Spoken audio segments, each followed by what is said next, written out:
Ready? Yeah, whenever you're ready.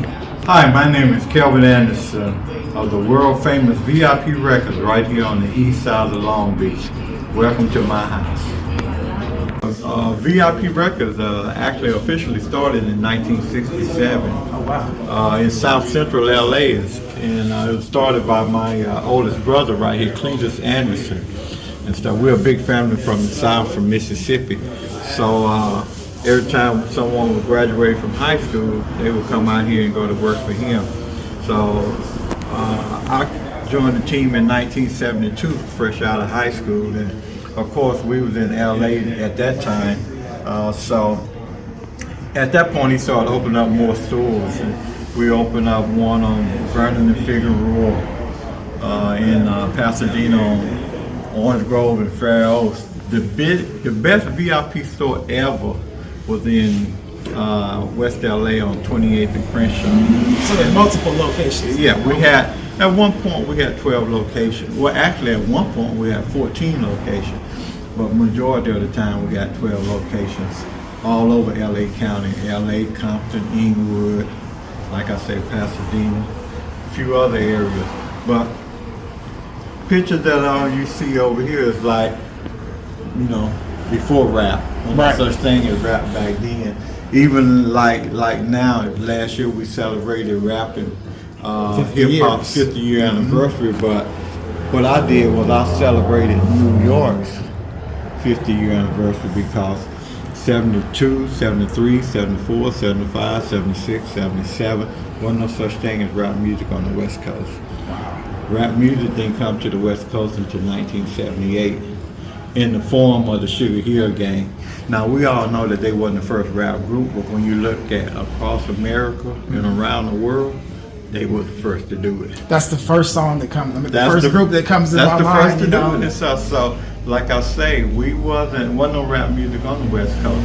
The first ever rap record recorded on the West Coast was in 1981. And it was by this artist, two guys, Disco Daddy and Captain Rap.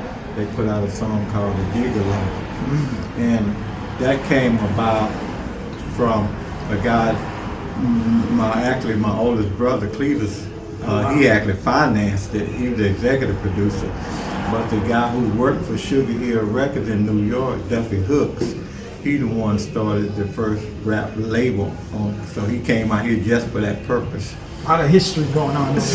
Yeah. So and then at that time, they started making records. We already had a chain of stores to sell them and stuff. So that's kind of how rap music got started on the West Coast, way before a lot of these acts that you know of.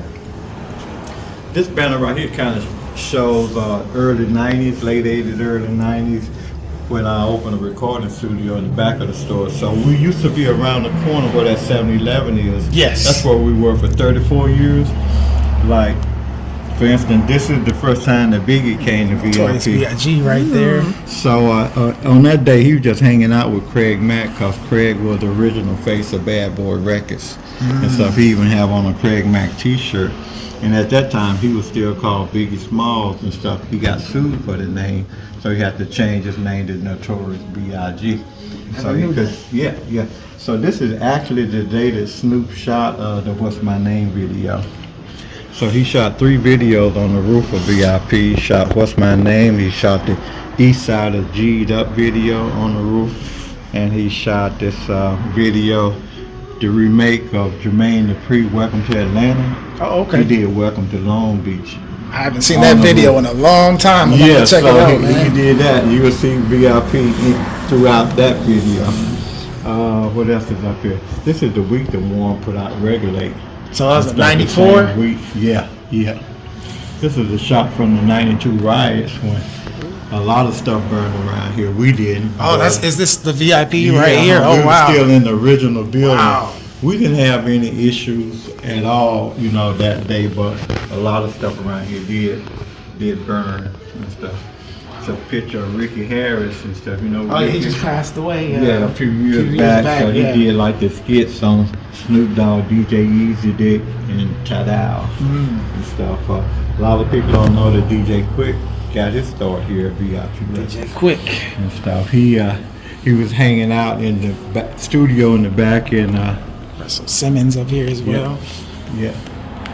So did you ever have any run-ins with Tupac or Suge Knight or Death Row or anything back in the day?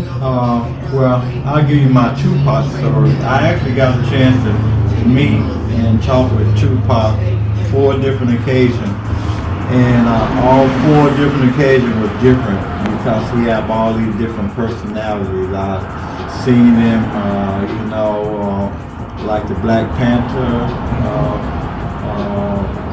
movement. I seen him, concerned about the family. I also seen him in rage and stuff. So it was like every time, the 4 times that I actually spent time with him, he had a different personality and stuff. But very talented. It would be, the industry would be totally different today if Pac and Biggie was still alive. As you know, the original name of the group was 213. 213. Mm-hmm. So we actually shopped them as a group, but they ended up all getting solo deals. My little, way back in the day, like I said, way before rap and stuff, most independent stores was kind of famous for selling mixtapes and stuff. So back in the days when it was just funk, Cameo, Confunction, Barcade, Ohio Player, Parliament, Dre used to make mixtapes for my brother and stuff. So he would, spin them up, mix them up. So when they end up hooking up at NWA, when Easy did Boys in the Hood, he used to come down here every Friday with a trunk full of vinyl. So I would buy a box or 2. So one day I told him, I said, man, you ain't got to run all over town selling your records. I said, the place that we buy from would love to sell your records. So I hooked him up with a distributor. And he, instead of running around, he would just drop them off there and come by every Friday and pick up a big check and stuff. Wow. So this was like about what, late 80s that he did Boys in the Hood, right? That was in the, that was late 80s. Mid to late 80s when NWA came onto the scene. My 2 short story is this. We used to have a customer that was from Long Beach that lived in the Bay. And every time they would come home and visit, they would bring a 2 short cassette. So I listened to it, I'm like, damn, this shit's hard. I can sell it. So I started copying it and selling it. And because at that time I just had 2 cassette decks, a 1-to-1, where it'd take, to make 5 tapes take damn near all night. So I found out there was a machine made by a company, Telex. It was a high-speed double. So you put the master in there, you put a copy there, and it just, in a minute. So then that wasn't fast enough. So I bought a 1-to-4 where I could make 4 copies at a time. But we were just selling 2 short mixtapes left and right. So I would give it to the dude sitting over at the park, drinking beer all day, playing domino with this big LL Cool J radio. I would always give him free music because that was part of my marketing strategy. The guy that's going up and down the street in this low ride, music so loud it make your ears bleed, I gave him free music also. So that's how he got started. So one day the owner of Jive Records called me and said, man, we got you in the Bay Area. You came to check out some kid they call 2 short. You know anything about it? I'm like, hell yeah. I said, he got 2 cassettes that went ghetto gold here at V.I.P. because they signed him to a record deal, and he came to V.I.P. and did his first autograph signing. He was like actually the first rap artist out of Oakland too, I want to say. Well, yeah, he was there at the beginning with E40 and the Click and RBL Posse, Ascoriac. So big West Coast movement.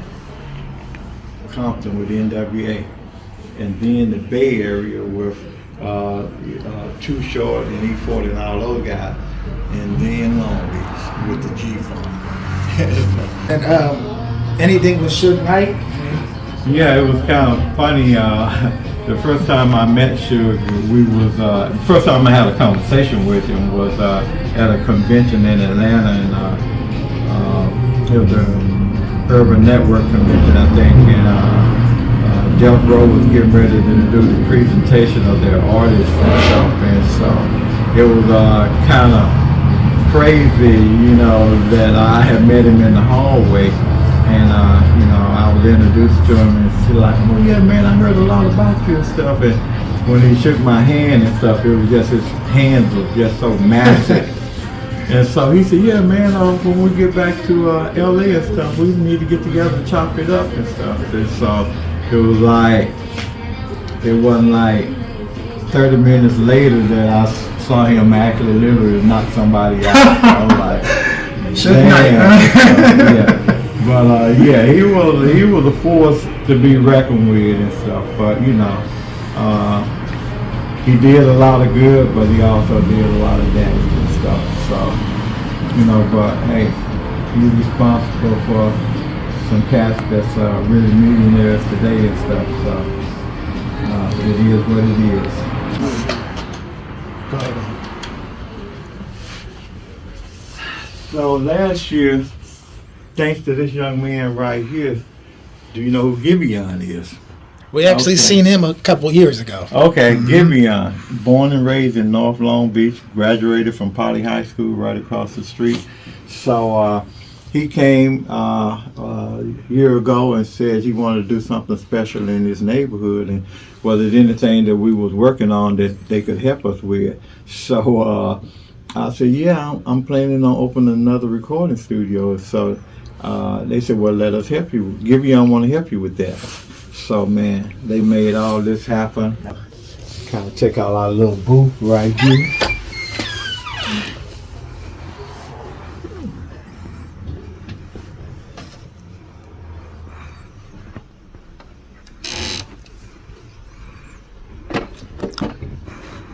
Even more history. I mean, like I said, man, there's a lot of history. Keep going, man. I'm loving hearing what you got to say.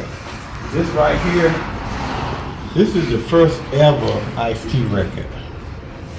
What year was this one right here? That got to be something like 82, I think. So my brother Cletus, he's the executive producer of that. So he did that. Like I said, he was the executive producer of the first ever rap record on the West Coast. Kelvin, hey, thanks again, man, for showing us a tour of your V.I.P records, everything you've done, man. You came from the Bay Area, come check it out. So yeah, man, I just want to keep it going, keep doing for the community. Can't stop it. Thank you for stopping by, man. Yeah, V.I.P. For sure. Let's go do it, man. V.I.P Records.